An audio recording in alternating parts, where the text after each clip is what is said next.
parte del diseño de los sistemas con los modelos de acción integral, tanto en tiempo continuo y tiempo discreto, y continuamos entonces con la parte de diseño del controlador que habíamos hecho la clase anterior. Los que teníamos de referencia eran entonces el de estados, el de espacio estados. El otro modelo que teníamos de referencia era el polinomial con ganancia en lazo directo. Entonces, básicamente nos faltaba era hacer el modelo discreto de ese polinomial y agregarle al sistema la acción integral. Ya con la parte de acción integral, pues lo que nosotros, tanto en los algoritmos de espacio de estados como en los polinomiales, lo que uno busca es que el sistema llegue al valor de referencia. Pero eso se logra no solo para los sistemas donde es cero. Aquí tenemos los dos que hicimos la clase anterior. Entonces en estos casos, por ejemplo, lo que veíamos era que para la parte discreta, pues teníamos acá el 1 sobre z, y para la parte continua teníamos entonces el término 1 sobre s, aquí en esta parte. Entonces ya tenemos el diseño del observador. Estos fueron pues los dos que trabajamos en la clase anterior. Entonces tanto en tiempo continuo como en tiempo discreto vamos a hacer inicialmente, aquí llega pues a los valores, entonces vamos a hacer inicialmente la gráfica, perdón, el cálculo de la ganancia integral. Entonces miremos cuáles son las variables que tenemos disponibles. Tenemos esto. Entonces aquí miren que en el de ganancia en lazo directo pues utilizamos aquí al final el cálculo de una ganancia que sería el caso que D. Vamos a mirar entonces el otro método que sería la estructura de acción integral. Entonces hagámosla primero para el sistema de tiempo continuo. Entonces copiamos este.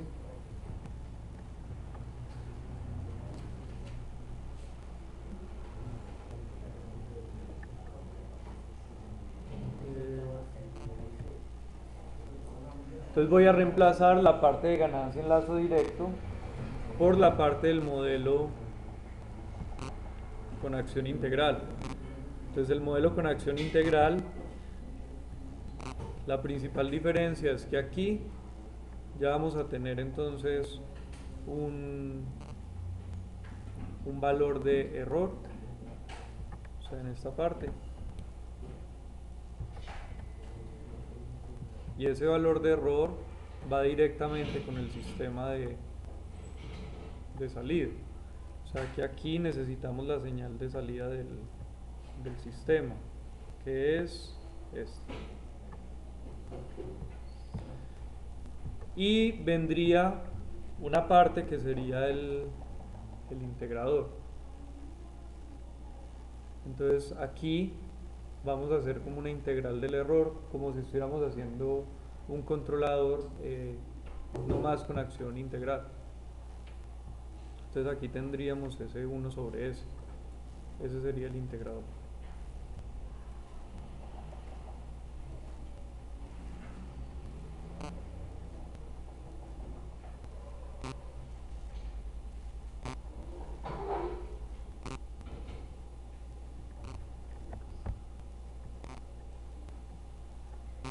Esta nueva variable que aparece acá sería entonces el caso i, que es la ganancia de la acción integral.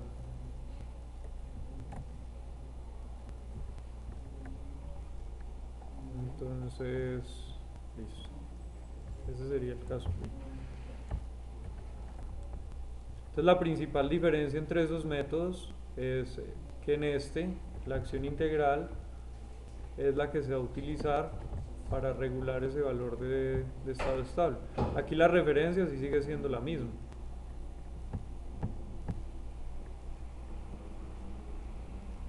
Entonces, sí. Si uno quiere implementar eso, por ejemplo, ese integrador sería igual a un integrador de 1 sería algo diferente. Sería el mismo integrador de un PID. Y bueno, y en el controlado, pues en el observador, ¿cómo lo hago? No, el observador no. Ah, ¿cómo implementa físicamente el observador? Pues depende. Usted se refiere físicamente a que lo quiere implementar con amplificadores operacionales Sí, supongo. o si lo va a hacer en el computador. Porque si lo va a hacer en el computador, pues básicamente lo que tiene acá es una ecuación, que esa es la ecuación que usted implementa. El X estimado en el instante K más 1. O sea, esa ecuación es la que usted implementa. Entonces en el computador es una línea de código. Si usted ya lo va a hacer a partir de computación analógica, pues tiene que hacer el modelo del sistema, pero ahí es un poco más complicado. Requiere básicamente un integrador para cada una de las variables de estado del sistema. Entonces aquí que tenemos un sistema 3x3, entonces nos quedarían 3 integradores, pues para la parte del observador, más los multiplicadores, más pues todo lo que requiere. Aquí dentro de los cálculos adicionales que tenemos que hacer, pues es el cálculo del K sub i. Y aquí pues vamos a calcular un K, llamémoslo K1, para hacer diferencia con el otro sistema. El observador sí es exactamente el mismo. O sea, el observador no vamos a hacer ningún otro cálculo. Entonces, para el de ganancia integral, pues recuerden cuál es el modelo que nosotros estamos utilizando aquí para los cálculos. El modelo que estamos utilizando es Aker para el cálculo del K. Aker A, B. Ese es el que estamos utilizando. ¿Cuál vamos a utilizar ahora? Tenemos que calcular el K y el K sub i. Entonces definimos un A aumentado, llamémoslo así, aumentado. Entonces miran ahí los apuntes, que es de la forma A, 0, menos C y 0. ¿Ya lo encontraron?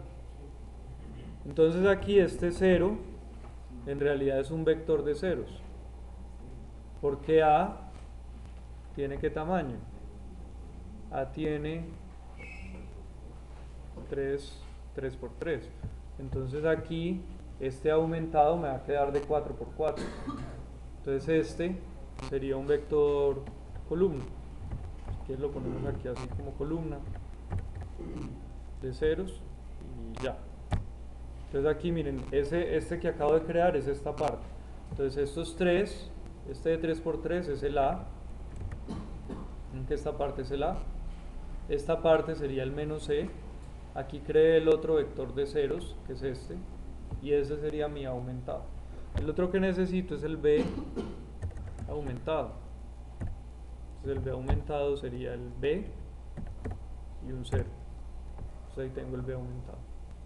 Con esos diseño la instrucción ACK. Entonces aquí tendría ya no el A, sino el A aumentado, no el B, sino el B aumentado. Y acá tengo que poner un polo más, sería entonces menos, repitamos. Este ya no sería entonces el K, sino un K aumentado. Ese K aumentado va a tener los primeros 3 valores, que sería el K, que allá en la simulación lo llamamos K1. Entonces sería desde la posición 1 hasta la 3. Y el K sub i sería la posición 4, con signo negativo. Entonces esas serían las instrucciones que faltarían. Aquí ya puedo correr el sistema. El K sub i lo puse en mayúscula. Entonces aquí es K sub i.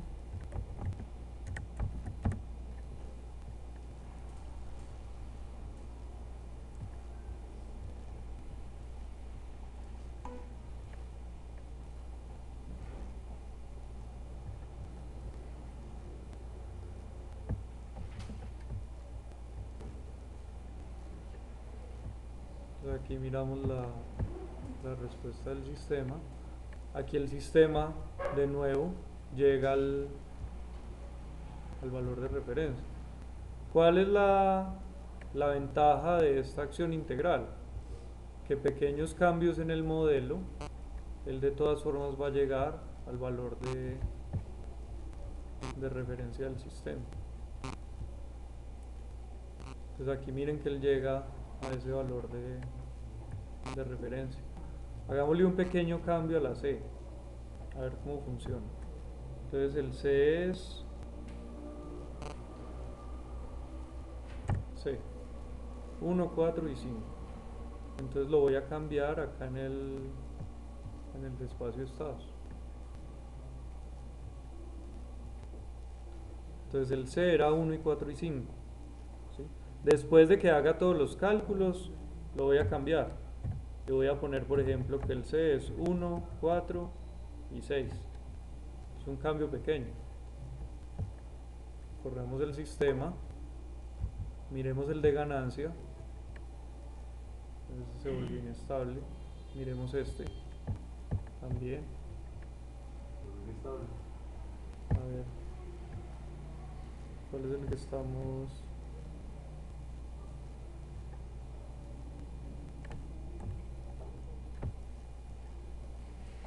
Revisemos aquí el del sistema.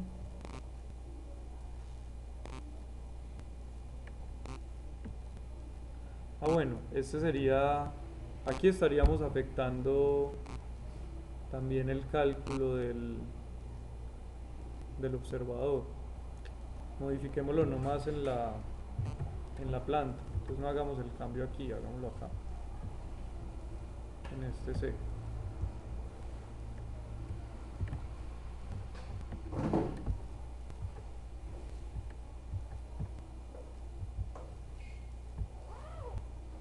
Para que no se nos modifique el observador. Entonces la planta sigue igual.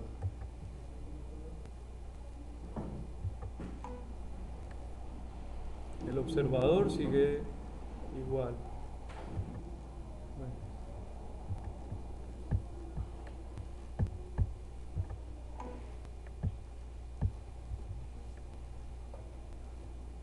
Miremos las variables de estado estimadas. Aquí ya está funcionando. Aquí ya se vuelve inestable. Bueno, está muy grande la variación. Entonces aquí con esa acción integral, él debe eliminar cualquier valor o diferencia que exista entre error de estado estacionario del sistema. Si los estamos calculando. Creo que no guardo los cambios en mi compás. ¿En cuál? En los comandos. Sí, claro. Yo no estoy haciendo nada.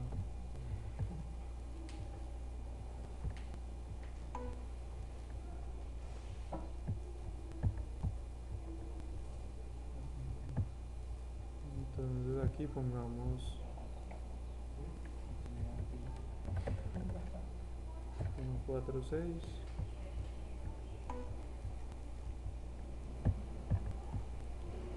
Eso. Entonces miren que ahí puse un C diferente. Aquí voy a poner un C diferente también. No en el observador, solo en la planta.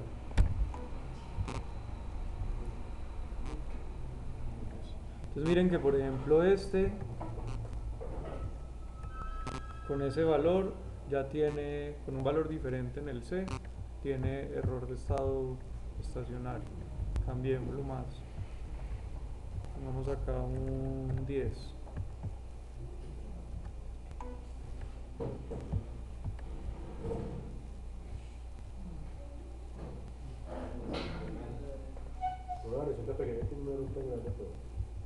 Claro, sí, porque ya su controlador es para un modelo diferente.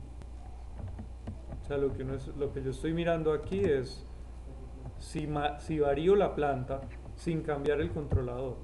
O sea, cambio la planta. Estoy mirando si el mismo controlador sirve. Mira que acá el controlador da error de estado estacionario.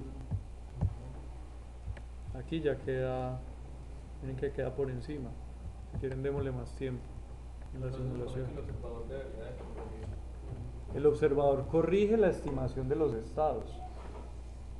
O sea, recuerden que lo que se veía ahí era la diferencia entre el valor de error.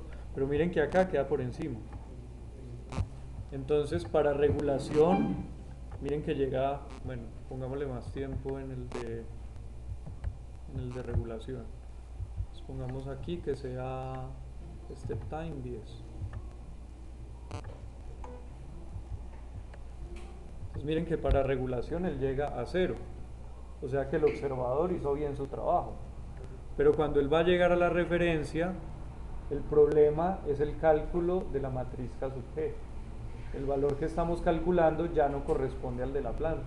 Entonces por eso él no llega al valor de estado estable, queda por arriba. Pongamos este mismo valor que pusimos acá del C en esta otra planta.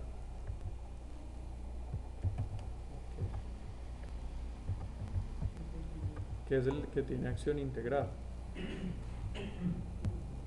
Pongamos el mismo valor. Entonces, tiempo en 10.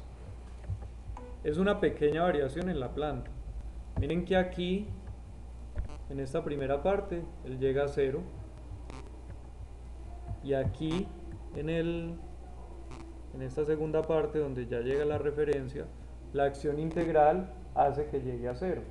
Porque ahí usted tiene la integral del error y esa acción integral le reduce el error de estado estacionario. No importa que el modelo cambie un poco, él lo lleva al valor de estado estacionario. Ahora yo no estoy cambiando los cálculos del controlador. Para que este funcione, tendría que recalcular el valor del K sub G con el nuevo modelo de la planta. Entonces, si mi controlador es un controlador que identifica los cambios de la planta, entonces una estructura de esta forma puede funcionar. Pero si mi controlador es fijo, miren que acá el controlador yo no estoy cambiando nada, simplemente estoy cambiando la planta y mirando a ver si él sigue, si él es capaz de controlar. Miren que este controlador fijo todavía es capaz de controlar el sistema. Ya yo podría hacer cambios más grandes y mirar hasta dónde es capaz de controlarlo. Pero pues también tiene su límite. Mire que ahí ya se vuelve inestable. Entonces, algunas variaciones, pues él es capaz de llevarlas. Esa inestabilidad es debido ya al... ¿Cuánto estaba en 7? Pongámoslo en 8. Ya debido a que el observador no es capaz de reducir ese error. Pero miren que acá hasta ciertas variaciones, él es capaz de... El sistema es capaz de controlar y reducir el error. Aquí se tarda un poco más, pero igual se lleva. Si en este que era de ganancia fija, cambiamos entonces a ese otro valor que era 8. El error de estado estacionario ya es más grande. Miren que acá primero hay una mayor oscilación y acá tenemos igual el error de estado estacionario. Pero esta acción integral sí responde un poco mejor. Miren que acá ese error se reduce. Tiene variación, pero no tanto. Ahora, es que el modelo coincide perfectamente, el modelo entre el sistema y la planta coincide perfectamente. El sistema que estamos usando para el observador, pues aquí no tenemos problema. Con cualquiera de los dos funciona. Pues tanto en este, miren que inclusive funciona muy bien y funciona similar porque igual los polos están iguales. Entonces ahí la respuesta es similar. Ya las ventajas aparecen es cuando se tienen esas pequeñas diferencias. Otra diferencia puede ser, por ejemplo, un error en la salida. Entonces supongamos que acá internamente en la planta, vamos a agregarle a esto otro término de suma. Entonces, por ejemplo, acá en la planta, yo puedo agregar al sistema una perturbación. Entonces, por ejemplo, en esta parte, puedo tener sobre la salida un ruido. Entonces, digamos que en el instante 15 le voy a agregar una perturbación de 1. Entonces aquí mi referencia no cambia, pero la salida sí. Entonces miren que en el instante 15 le agregué una perturbación a la medición de la salida, pero aquí no cambia el sistema, la referencia era la misma. Entonces esa perturbación, él vuelve y controla el sistema y lo lleva a la referencia. ¿Cómo queda ese mismo efecto aquí? Entonces agreguémosle aquí otro signo más y colocamos nuestro escalón en el tiempo 15.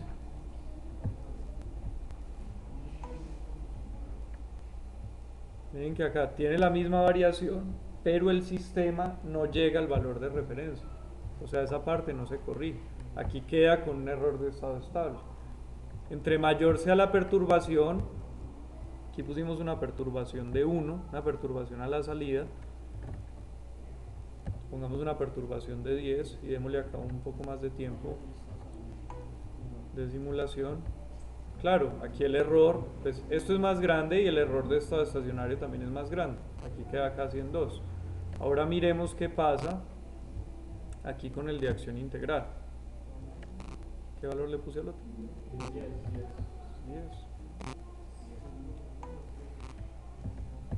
Entonces miren que igual aparece grande, mucho más grande que en el anterior, pero miren que el error de estado estacionario es 0. Entonces este sistema, por ejemplo, con acción integral, es robusto a perturbaciones en la salida. Entonces, aún con variaciones que usted tenga en la salida, el sistema es capaz de detectar esas variaciones y es capaz de corregirla. El primero que vimos, no. Y eso todo es por la acción integral. La acción integral, como tiene una medición directa de la variable o del error entre la referencia y la salida, le permite controlar esas variaciones y llevar el sistema de nuevo a un valor de referencia. Esto hace que este sistema sea deseable para aplicar sobre sistemas de control acoplado. Entonces, cuando usted tiene sistemas de control multivariable, por ejemplo, esta acción de perturbación a la salida se puede ver como la contribución de otro sistema sobre esta misma parte, sobre un sistema con el cual esté acoplado. Entonces aquí esta perturbación, pues al ver que se puede controlar, quiere decir que este sistema se podría aplicar sobre sistemas que sean acoplados. Miren que no importa si la salida es negativa o positiva, la perturbación es negativa o positiva, aquí el sistema llega al valor de referencia. Aquí si la perturbación es negativa, queda por debajo. Entonces aquí sí se ve el efecto, porque ese K sub G no tiene en cuenta esos valores. Entonces este de acción integral resulta más robusto a esos casos donde se tiene pequeñas variaciones en el modelo o perturbaciones en la salida. Entonces agreguemos ya sobre el sistema pues las 3 instrucciones que nos faltarían. Entonces es construir el sistema aumentado, B aumentado, Aker, K1 y K sub I. Esas son las instrucciones que debemos agregar entonces a nuestro programa. Ya en la parte final, que sería la de acción integral. El mismo efecto se puede ver, por ejemplo, sobre un sistema que sea polinomial. O sea, el de reubicación de polos, pero ya no polinomial, sino perdón, ya no en espacio de estado sino polinomial, pues va a tener un efecto un poco similar. Entonces aquí podemos ver esas diferencias en el sistema. Vamos a hacer el discreto. Entonces para el discreto tomamos este mismo que habíamos hecho la clase anterior.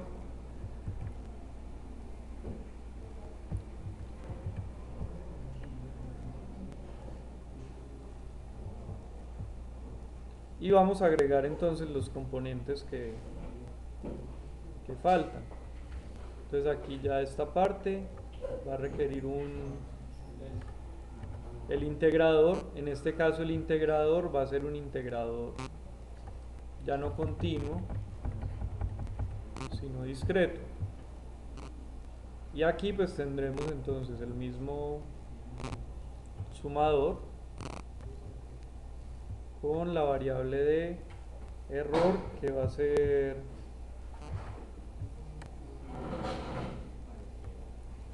medición de la salida que está aquí.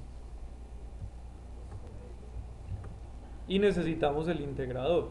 Entonces, ¿cuál es la función de transferencia del integrador?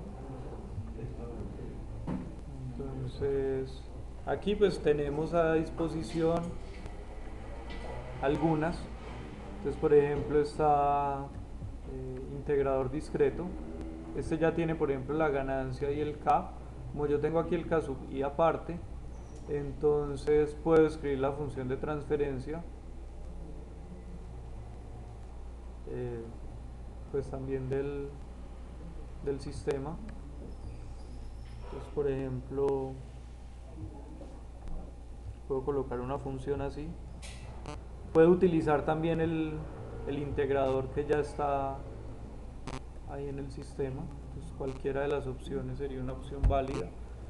Aquí tendría que colocar entonces el tiempo de muestreo y aquí colocaría este h, lo definí, y aquí sería z menos 1. Pues pongámosle aquí menos 1. Miremos a ver qué valor de h tenemos.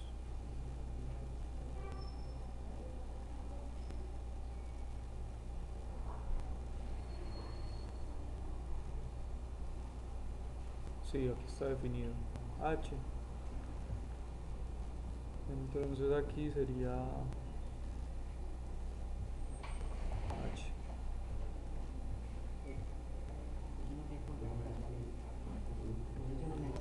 Y aquí iría entonces el K sub i discreto. Okay. Aquí K sub i discreto. Y este pues sería entonces el K1 discreto.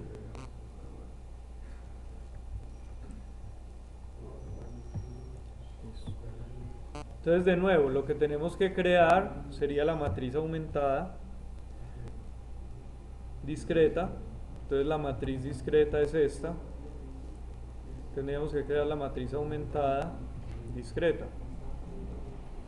¿Cuál sería la matriz aumentada discreta? Entonces sería A, de nuevo el vector de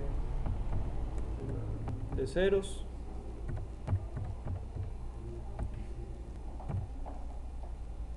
menos C, es el mismo, y 1.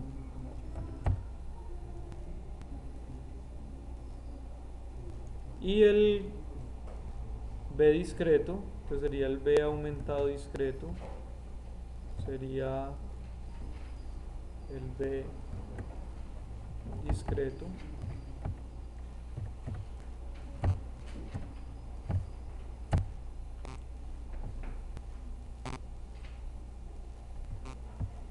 y igual diseñamos entonces el Aker, sería K aumentado discreto igual a Aker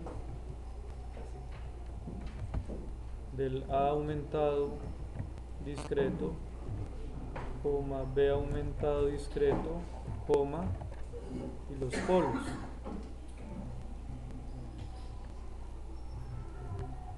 En este caso los polos están en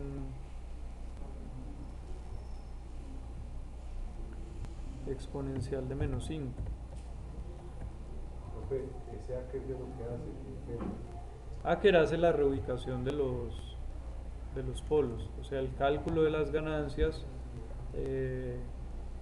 K1, K2 y K3. Entonces este sería el K aumentado. De nuevo lo separamos. K1 discreto sería el K aumentado discreto y el KI discreto sería el menos K discreto. Aquí en el sistema entonces tendríamos KI discreto,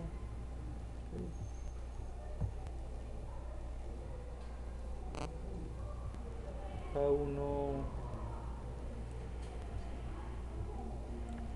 discreto,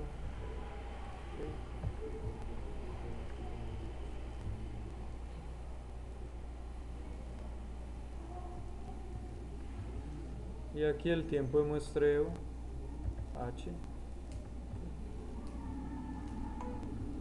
Ya está todo. Coloquemos aquí la señal de referencia.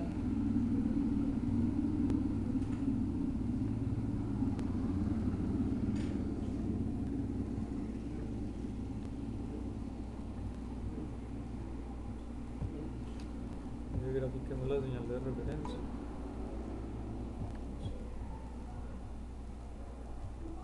Entonces aquí ya se ve pues la respuesta con la parte discreta. Cuando se controla discreto, profe, tiene una mejor respuesta a la radio. ¿Cómo? Cuando es un controlador discreto, tiene mejor respuesta a la radio. Depende de las condiciones iniciales. O sea, igual es qué tan lejos estén las condiciones iniciales.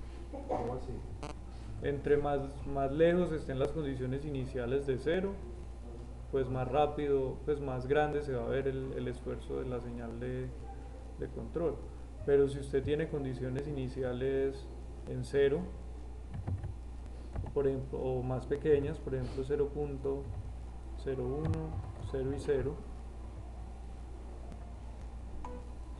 este valor al comienzo no se va a ver tan grande, ¿sí? Porque la condición es pequeña. Entonces básicamente depende de las condiciones iniciales. Ahora también al principio se va a ver una variación grande por el efecto del observador. El tiempo que mientras el observador va estimando y ya se parece a la estimación al valor de la señal, pues entonces hay un error más grande. Entonces por eso aquí al comienzo se ve esa variación grande. Esa variación probablemente, si el observador tiene las mismas condiciones iniciales, ¿cuánto puse? 1, 0, 0. Si aquí en el observador le pongo las mismas condiciones iniciales, esa variación no se va a ver tan grande. Entonces, por ejemplo, mire acá como da, ¿sí? Ya le puse al observador las mismas condiciones iniciales. Volvamos a correr el proceso. Mire que aquí ya no se ve tan grande. Se ve que arranca en 1, ¿cierto? Pero inmediatamente la controla. ¿Por qué? Porque el observador directamente tiene el valor de los estados. Entonces no se ve ese efecto en el error de estimación de la variable, sino que usted directamente tiene la medida. Entonces por eso no aparece esa diferencia tan grande. Pero el observador nunca va a tener esos valores iguales. En el observador siempre van a estar en 0. Pues tiene que ser que usted conozca el valor de medida. Y la planta pueden estar en 0, pero puede que no. Puede que estén en un valor diferente. Entonces depende de ese valor que se seleccione inicialmente. La ventaja del controlador digital, de su controlador en tiempo discreto, es que usted sí puede ubicar los polos, por ejemplo, en 0. Entonces usted podría obtener la respuesta más rápida posible. Además, pues que su controlador en tiempo discreto, pues usted puede, al controlar el tiempo de muestreo, también puede controlar el esfuerzo en la señal de control, sin mover los polos, o sea, manteniendo los mismos polos, usted podría cambiar ese esfuerzo en la señal de control. En tiempo continuo, la única forma de cambiar el valor de la señal de control sería moviendo los polos del sistema. Aquí pues esa señal de control nosotros no la estamos graficando, pero si nosotros la miramos aquí en esta parte, hay una sola salida.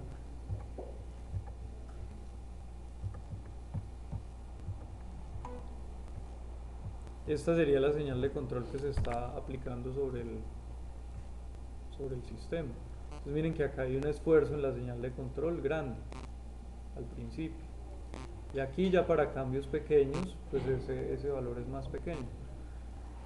En un sistema real, por ejemplo, usted tiene limitaciones, usted no puede aplicar la señal de control que quiera.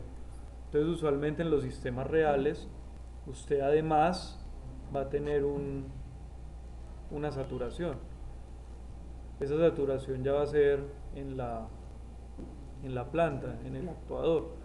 Entonces aquí va a aparecer algo que se llama una discontinuidad en la aplicación. Eso es tanto para el modelo continuo como para el modelo discreto, donde usted tiene una discontinuidad del tipo saturación. Entonces, por ejemplo, usted tiene una saturación donde el valor máximo es, supongamos una tarjeta de sonido, el valor máximo va a ser 1, el valor mínimo va a ser -1. Esos son los valores de saturación. Miren la respuesta que da sin la saturación, ¿sí? Ahora vamos a probar el sistema con la saturación y miremos la respuesta que da. Ahí ya está saturado. Aumentemos los valores permitidos. Entonces pongamos, por ejemplo, entre 5 y -5 los valores de saturación. Entonces miren que, por ejemplo, con esos valores el sistema sí no es capaz de controlar. Ahora, supongamos que la saturación nosotros la colocamos a la salida del controlador, es decir, que vamos a tener en cuenta para los cálculos el valor ya saturado. Entonces quito esto de acá, porque ahí nosotros estamos calculando el observador con el valor de salida de la señal de control, o sea, con el valor de salida que me daba, -10, -20, pero lo que estamos aplicando sobre la planta es otro valor. Miremos qué pasa si ya con el controlador tenemos en cuenta la saturación para la parte del observador. Miremos aquí la salida. Miren que acá el sistema funciona. Bajemos, miremos la señal de control. Miren que acá se está saturando en los límites, en 5 y -5. Pongámoslo más pequeño. Entonces pongámoslo en 1 y en -1. Que aquí la señal de control se corta en 1 y en -1. Esos serían los valores que tiene ahora como valores máximos. Y miremos la salida del sistema. Miren que acá hay una pequeña variación al principio, pero esta es la salida. Puede ser un poco más lenta que la que se tenía antes, pero ya está limitada a los valores reales del sistema. Entonces aquí lo importante de ver en esta parte es que en el sistema discreto, y bueno, y en todos los sistemas en general, es muy importante tener esa variación o esos valores que se van a aplicar reales sobre el sistema en cuenta a la hora de hacer los cálculos del observador. Entonces igual aquí, por ejemplo, si nosotros no los tenemos en cuenta, pues los valores que vamos a estar calculando para el observador pueden ser valores erróneos, porque los estamos calculando con datos que no son. Miremos acá la respuesta, por ejemplo, para este sistema. Entonces miren que acá hay una variación inicial, Y vamos a agregarle entonces lo mismo que hicimos para el otro caso, que era agregarle el efecto de la perturbación. Le agregamos otro sumador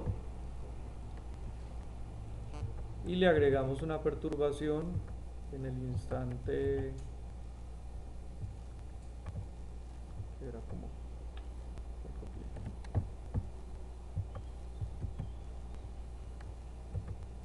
en el instante 15.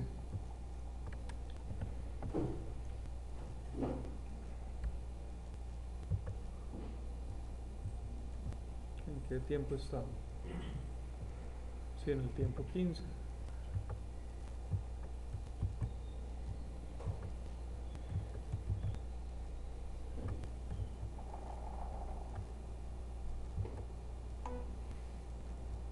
Entonces aquí miramos, ese es por ejemplo el valor que obtenemos. Miren que acá el error de estado estable es mucho mayor. Miremos el efecto con la acción, con esta planta, en la que tiene la acción integral. Ya es con la señal saturada. ¿Por qué da tan grande? Porque estamos saturando la señal. Si no la tuviéramos saturada, pues no necesariamente daría tan grande. Ahora, con la señal saturada implica que si nosotros tenemos una acción muy grande, aún con la acción integral, nosotros podamos no ser capaces de controlarlo. Que la acción integral está pues va aumentando la señal de control. Entonces miremos el efecto del controlador. Miren que por ejemplo aquí cuando aparece la perturbación, esta señal está en el tope, o sea en el máximo de saturación. ¿Eso qué implica? Que posiblemente no llegue al valor de referencia con esos límites.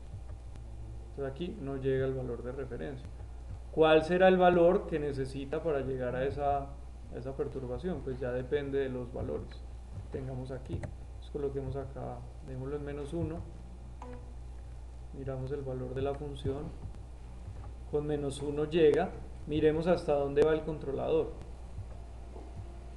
Uno lo que va buscando cuando diseña el sistema es que es la señal de control.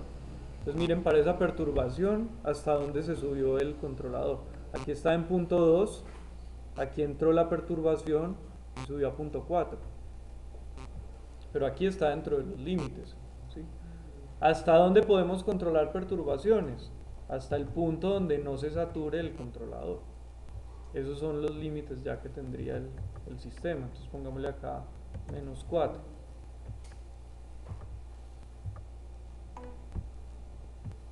Aquí en -4 todavía lo lleva. Miremos la señal de control. La señal de control ya quedó en 1. Entonces aquí no podría llevarlo más. Si ya yo coloco aquí una señal de control en -5, ya vemos error de estado estacionario, porque ya está saturado, o sea, ya no puede compensar más el valor. Entonces, cuando uno hace el diseño sobre un sistema real, uno debe tener en cuenta cuáles son los límites de la señal de control que puede aplicar, porque de esos límites depende que también le va a funcionar el controlador. Miren que acá nosotros en ningún momento estamos teniendo en cuenta en nuestros diseños el valor de la señal de control. O sea, para nosotros el valor de la señal de control no importa. Si nosotros asumimos que para controlar un sistema podemos aplicar una entrada de valor infinito, pero en los sistemas reales ese valor sí importa, porque nosotros tenemos unos límites físicos. Entonces, dependiendo de los valores que nosotros tengamos disponibles, son los valores que nosotros vamos a tener que tener en cuenta para el diseño del controlador.